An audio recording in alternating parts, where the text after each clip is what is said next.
It's your boy, Barca Boy 103. Today we're going to be doing the match analysis from the match yesterday between Sevilla and Barcelona, where Barcelona got an absolutely massive win and beat Sevilla at the Ramon Sanchez-Pizjuan 2-0. We're going to take a look at some of the key stats from the match, analyze the team's performance, analyze some players' individual performances, and of course, react to Ronald Koeman's post-match press conference and the match reaction of two other players. And we're also going to be doing a recap on the presidential debate that took place this morning between Victor Font, Tony Freya, and Juan Laporta. Before we get into it, make sure you guys smash that like button. Let's try to get to 200 likes on this video. It would be very much appreciated. And of course, hit that subscribe button and let's get into it. Let's start off by reminding you guys the starting lineup on the night. It was as follows. It was Ter Stegen in goal, at back three being Guetta, Piqué, and Lenglet.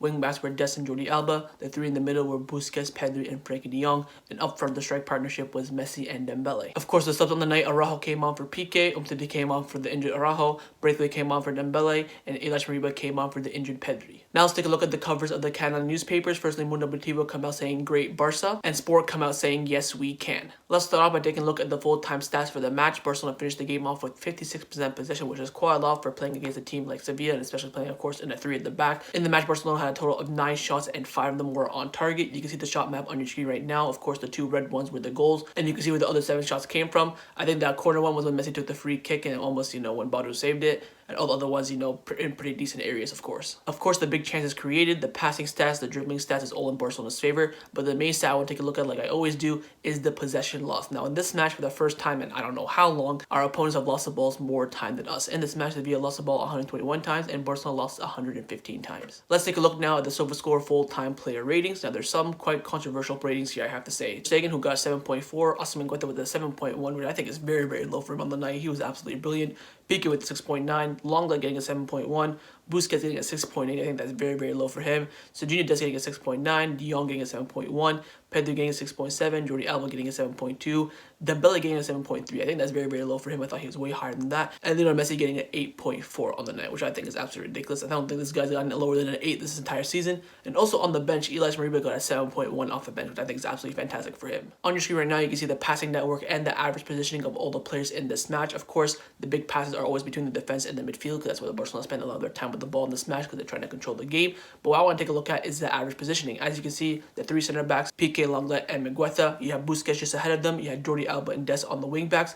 And look at the positioning of Pedri and De Jong. They are very, very advanced. It was more like Busquets alone and then Pedri and De Jong in front of them, which I thought was quite interesting. Then, of course, you have the 2 strikers in Dembele and Messi. And you can see Pedri is very, very close to Dembele. He is almost playing as a false 9 in this game, Pedri. That's how good he was in this game. Linking up the play between the midfield and the attack, he was just a silent executor on the night. He was so, so good. Of course, Dest being a bit higher than Jordi Alba was quite a shock to me as well. I thought they were both evenly up the pitch. But Dest was clearly ahead of Jordi Alba, which I thought was a shock. Other than that, you can see the most common passes between Messi and Busquets, Lenglet and Jordi Alba, as to be expected, of course. Now, of course, in this match, Barcelona suffered 2 injury blows in the likes of Ronald Araujo and Pedri. Now, I want to give you guys a quick update on both of their injuries. Firstly, Araujo is completely fine. Javi Miguel came out saying that Ronald Araujo is fine and there's nothing serious regarding him. His participation in the Wednesday match against Sevilla is not in danger. And you can see that in the game. Of course, during the live watch-along, I said that as well. It looked like Araujo just had a little bit of a knock. He wanted to come back on, but Koeman told him, no, I am not risking you. Sit down on the bench, it's fine, go with it. And of course, Araujo ended up kicking the chair on the bench, so he was a bit angry.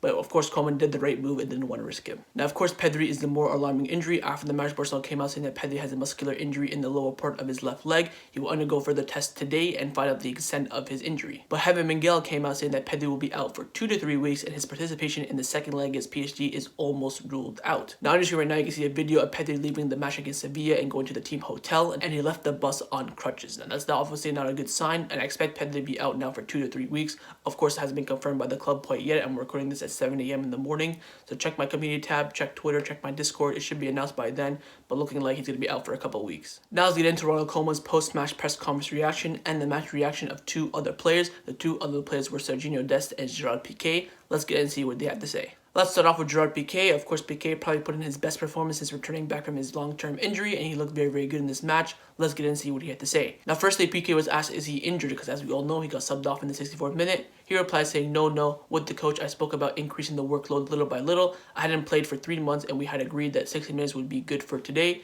and I'm proud of the team. Then he asked about the chances of winning the league title after this big victory. He said that we can fight for the league for sure. The team stood up and showed that we are still alive. We have talent, and the season is very long. I have a lot of confidence in this team. Then was asked about the Wednesday Cup tie against Sevilla, saying can we make a comeback in that. He said if we manage to turn the tie around on Wednesday, the season is completely changed. PK continued on by saying that during the 12, 13, 14 years that I have been at Barca, we had many difficult moments in the form of injuries, but the important thing is that we have good mentality. We are Barcelona, we fight to keep winning things, it's our job. Let's get in now to Serginho Dest. Of course, Dest in this match put in a very, very good performance. Let's get in and see what he had to say. Starts off by saying that this was a very, very important win for us. We're on a bit of a downturn after that draw against Cadiz. So this win will give us a big, big confidence boost. And of course, this win means that we are still in the title race, which is very, very important. And of course, last time we faced Sevilla, we lost 2-0. This time we wanted to come out and prove a point, and this time we beat them 2-0. He also talked about, of course, that we play Sevilla in the next game in 4 days in the cup game, and we want to win that game and make the comeback. He said that now that the team's on the right track with this great, great victory. Of course, we surprised them with our new system. We pressed them very, very well. They weren't expecting it at the beginning, but of course, maybe the next game it's going to change. Who knows? It's up to Ronald Koeman. And of course, he talked about his fitness, saying, yeah, I had a little bit of muscle discomfort over the past month,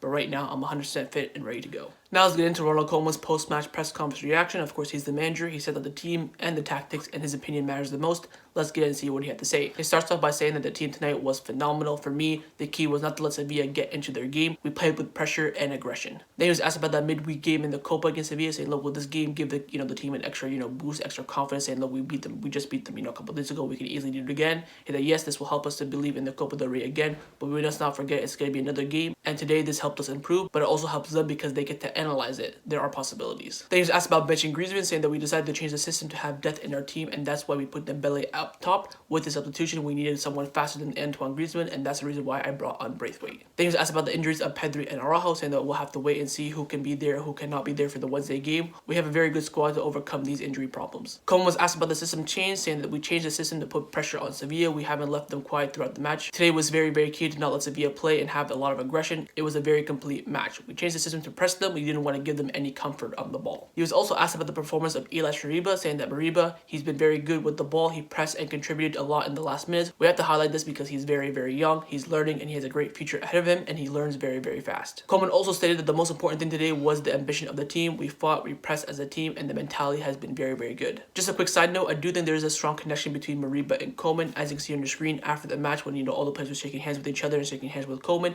Before Moriba shook Koeman's hand, he went like this to him, bowed down, saying, thank you for giving me the opportunity to play today, and hopefully I returned the favor. Koeman was very happy with that. But the question that popped into my mind after seeing this video is this something that Ricky Puig lacks, that connection with Ronald Koeman? Let me know down below what you think. And also, there's a nice little moment between Moriba and Messi when Messi was, rubbing his head after he gave him the assist. So Moriba is connecting with the squad very, very well. Koeman ended off his press conference by saying that I'm very proud of the team's performance today, especially in the physical terms, because we have equaled a very strong team without the ball, and with the ball, we were more calm, and that made a big difference today. And that concluded Ronald Koeman's post-match press conference. Let's get in now and analyze some of the players' individual performances on the night. I've chosen 4 players to analyze. Those 4 players are Ousmane Guetta, Frenkie de Jong, Ousmane Dembele, and Lionel Messi. Let's start off with Ousmane Guetta, got a 7.1 SofaScore rating, and as you can see from his heat map, of course, playing that right center back spot in the back 3. In the match, he played 90 minutes, had 5 tackles, attempted 9 ground duels of 1-6, committed 2 fouls, and was fouled himself once, 67 touches, and 91% pass accuracy. For me, I think Guetta's performance went under the radar quite a bit. I gave my man the match in my match review.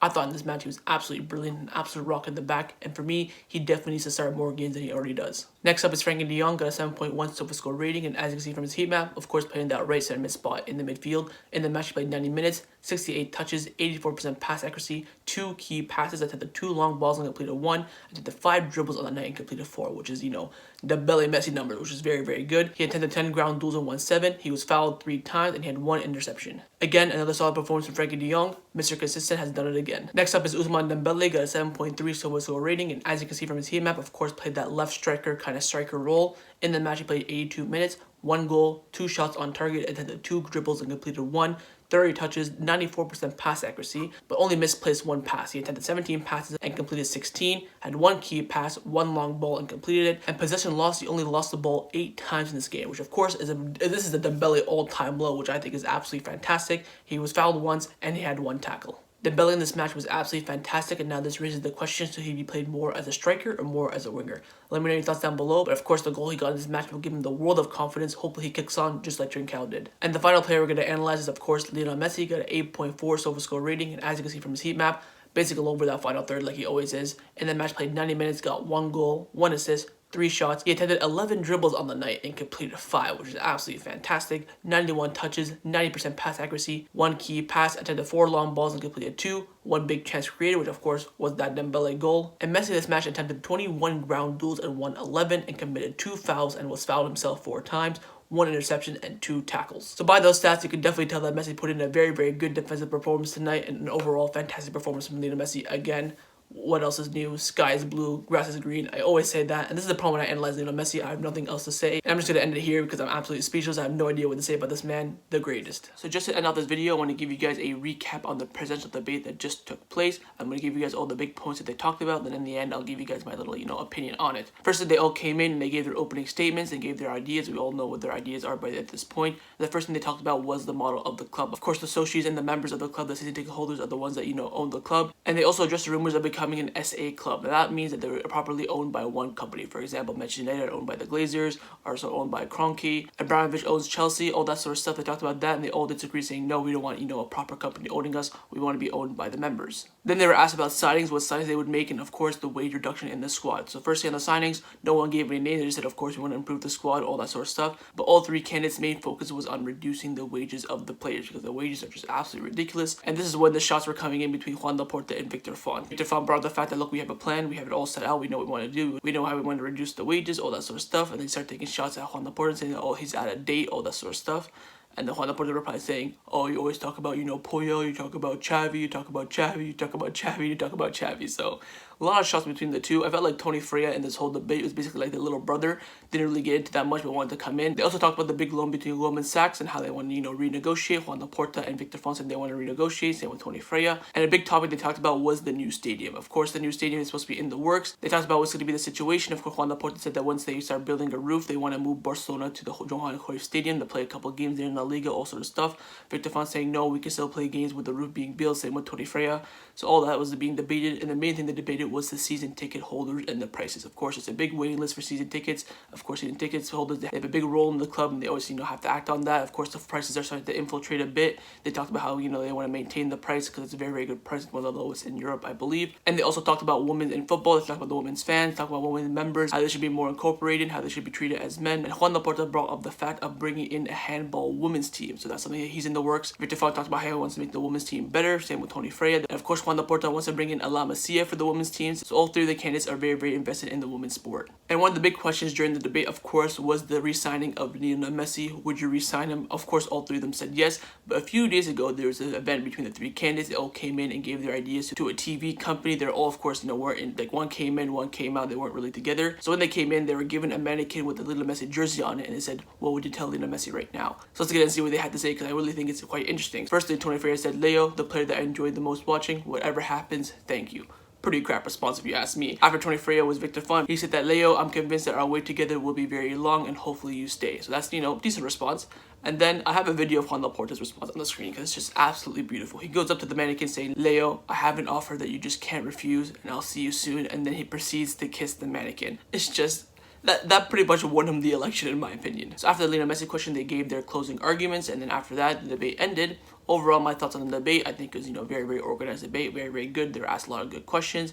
But the main thing for me is that Victor Font and Juan Laporta were the main ones talking. They both were going back and forth with each other, argument here, argument there. Victor Font talked about, oh, your 2019 was absolutely fantastic, but now we have to move on. Juan Laporta saying, no, I'm very experienced. I know what I'm doing. I'm talking to UEFA. I'm talking to ambassadors. I have everything set. All that sort of stuff. Tony Freya, again, like I said before, he's just like the little brother in the corner who wants to talk but doesn't get to talk. Literally, he brought up some arguments, but, of course, weren't valid. Of course, he was saying that, oh, in 2012, we did a really good job. Juan Laporta went after him saying, look, I gave you guys the greatest team in Barcelona history, and look what you guys did to it. So, of course, Tony Freya was part of the Sandro Rosell board, so that's why he has no credibility whatsoever. So overall, the debate, I think it was very strong, and we got a good idea of who should be the president, which, of course, should be Juan Laporta. So that was my match analysis for Sevilla versus Barcelona, and a recap of the presidential debate that took place this morning. Hopefully, you guys enjoyed it. If you did, make sure you leave a like. Let me know your thoughts down below, of course, on everything we discussed. And make sure you guys hit the subscribe button. And I'll see you guys next time on the channel. Take care and force it.